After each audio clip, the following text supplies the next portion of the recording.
Hi,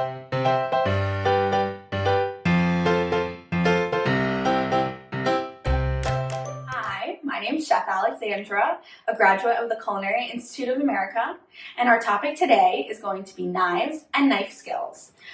So I want to show you some different types of knives that would be best when you work at home.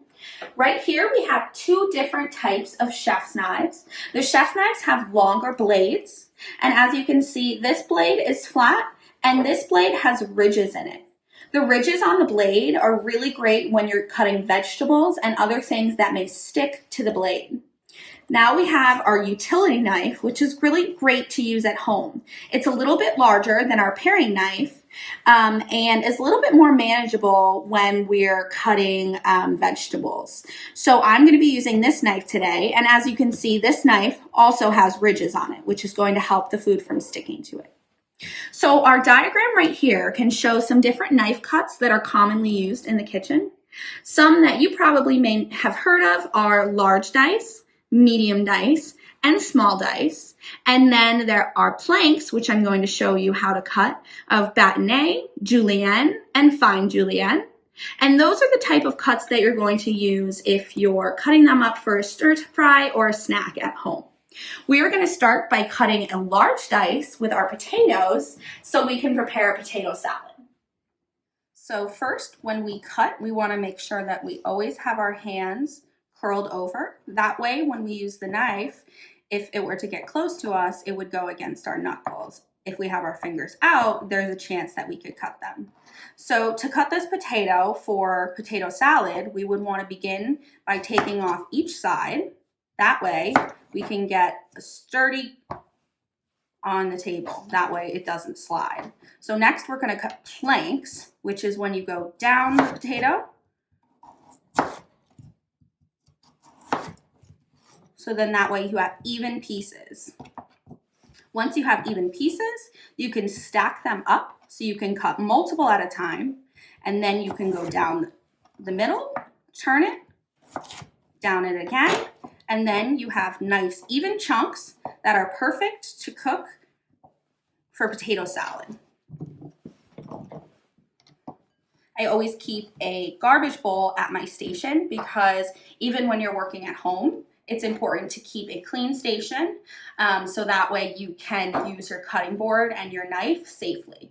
So next we're going to talk about a couple different vegetables that are really great to cut at home and to saute with stir fries. So first we're going to talk about bell peppers, and there are two different varieties of bell peppers. There are the male bell peppers, which have 3 knobs on the bottom, and then there are female bell peppers that have 4 knobs on the bottom. When you cut into these peppers, you'll see that the female pepper has more seeds in them. That's the one that the plant is going to be seeded through, and the male pepper only has 3. The male pepper will have less seeds, and this pepper is a little bit tougher, and so the male pepper is good for sauteing or roasting. The female pepper is a little bit sweeter, so when you're cutting up for a vegetable tray or you'll be eating the pepper raw in a salad, the female pepper is a little bit sweeter. So you can look at those different types of peppers when you're at the grocery store and think about what you would be using the pepper for and which pepper would be best to work with. So I'm going to work with the female pepper because we're going to end up eating these raw. And there is a good way to cut a pepper. A lot of people want to cut the pepper down, but unfortunately you don't always get even pieces that way. So I'm going to put the pepper on its side.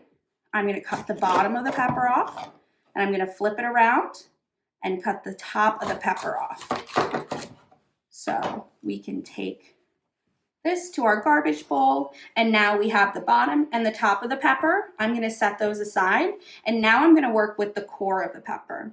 So you can see that this has a big chunk of seeds in it, and it still has the stem up here. I'm going to go in between right here, and I'm going to press down, opening up the pepper, and now I can work with my knife nice and carefully going through, and we can pull out this middle part with all of those seeds and the stem, set that aside, and now we can cut the remaining parts Those white parts are a little bit tougher, so you want to make sure that you take that off. Okay, put those in my garbage bowl.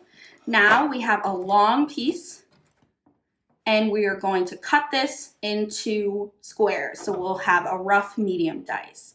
So when I'm cutting this, I want to make sure that the shiny side of the pepper, the outer pepper, is facing down, and the flesh of the pepper is facing up.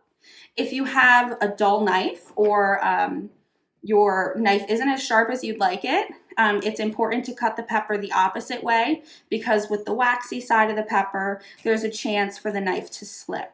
If we cut the pepper with the flesh side up, it's very easy to cut all the way through and to have it be nice and safe. So you can go through and cut the pepper in strips like that, or we can go through and cut the pepper lengthwise, then turn it that way and cut it in chunks as well. So that way we have a rough medium dice. I'm going to go through, keep my fingers curled over, and now we have our top and bottom of the pepper where we want to make sure we're utilizing these. So with the tops, you can see the different pockets in the way it grew, and now you can just go through and chunk those off, and that usually is about the same size of the medium dice that you are doing with the inner side of the pepper. You can also julienne the outside of the pepper if you're using it for a raw crudité. So there we have our medium diced pepper, and I'm going to put that in a bowl. And you want to make sure that your cutting board is always dry and your knife is clean. When we work with vegetables, there's a lot of moisture inside of them, so there's a chance for our knives to slip. So we want to make sure you always keep a nice clean cutting board. So next we're going to look at zucchini and squash. These are really beautiful when they grow in the summertime. I love to use these fresh and then also with saute in different stir fries. So recipes often call for moons or half moons of zucchini and squash. So I'm going to show you how we cut moons. We're going to take the front and the end of the zucchini off. I like to cut it in more manageable pieces. A long zucchini, the same way with cucumber, carrots, you want to make sure you have a more manageable piece, especially if you're still trying to get comfortable with using knives. So if I were to make half moons, I would lay this on the top. Any chance that I can to be able to put it on a firm surface, you want to take. So I'm going to put it on the flat surface, and I'm going to cut all the way down. I then have two halves of the zucchini, and I can go through and cut both of them at the same time. And then you have your half moons, which is a half circle. If I were to want to cut full moons, I could keep this in a full circle. And even though it has a tendency to wobble, you have to keep it nice and tight. And I would go through and cut them the same way. This knife is really beneficial when you're cutting things like this because those ridges keep it from sticking. So that we have our zucchini. I'll put it in my bowl over here. And the squash you would cut the same way. And then lastly, I want to show how to peel garlic.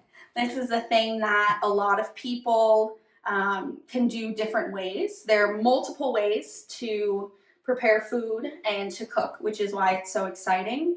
And so I'm going to show you how I personally peel garlic. So we have our bulb, which is the whole pocket of garlic cloves. So I'm going to take my knife and I'm going to wedge it in between one of these cloves here. So I have my knife in between the clove, and I'm going to turn the knife to pop the clove out. Then you can see when I pop that out, it shows all of the different cloves. I can go through and take them all off one by one. And when I peel the garlic, a lot of people know that you want to smash it down because that's the best way to get the paper off. But then you have the paper and you still have the root. This is the root that's connected down here. And so that's a tough piece that you want to make sure you're cutting off. So the best way is to make sure you have a solid surface. You're going to cut the root before you smash it with the knife. I'm going to take the root off. Then I'm going to lay the knife on here. Make sure you just use the bottom of your palm. If you curl your fingers over, it could be dangerous. So use the bottom of your palm on the flat blade, hit down. Then you can easily peel away the paper without having to cut the root off afterward. So then you can do that with all of the cloves in the head of garlic and roughly chop them up if you're using it for any stir fry that you're cooking. So I hope that all of these tips help make quarantine at home a little easier in the kitchen. And I hope that everybody is staying safe and healthy and utilizing this time to enjoy cooking and eating. I'm Chef Alexandra, and thank you for watching today.